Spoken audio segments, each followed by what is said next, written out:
During the war of the invasion and occupation of Iraq, the Iraqi oil industry was subjected to fantastic looting, pillage, damage, bombardment, and yet they could not, under the management of the occupiers or the following government, to achieve any of improvement in spite of millions of dollars that were put into there, simply because of corruption, simply because of incompetency, and simply because of not involving the national staff enough in the leadership of the construction. Iraq today produces 2.3 million barrels per day, which is 500,000 barrels per day less than its rate before the war. You know, of course, what happened after the 2003 war. After a short lull, a very wide resistance started in Iraq. And then the complications and the role of the occupiers, which created the sectarian war and the complete unrest, led to the companies not coming to Iraq. They found that Iraq is not conducive to their work. But now, the situation is becoming critical. Security has improved in certain parts of Iraq, especially in the south where most of the oil is. Companies are encouraged to come to Iraq and start investing. So the race now is to give the real price and the real reward that should have been given in 2003 to the occupiers. Now is the time to be distributed.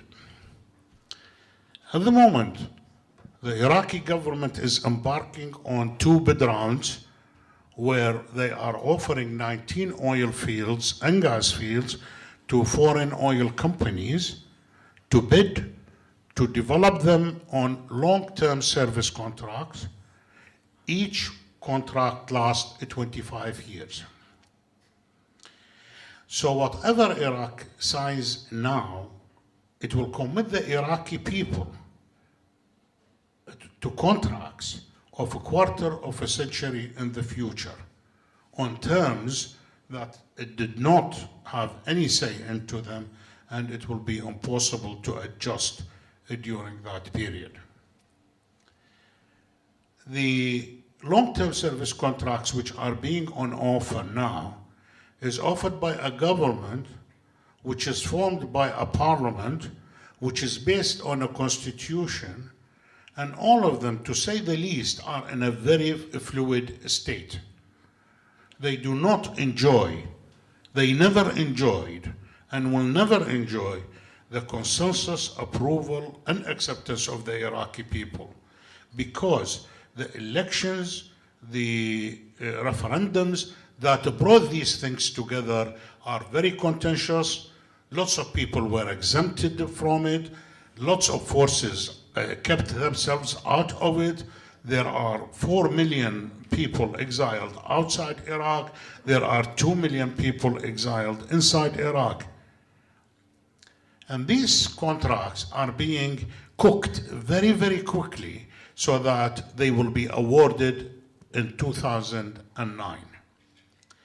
Ladies and gentlemen, it's important now to realize that since the United States is planning, as they say, to leave in a couple of years' time, it is the time to be vigilant what they leave behind in terms of long-term contract and long-term commitments on long-term deals and long-term arrangements.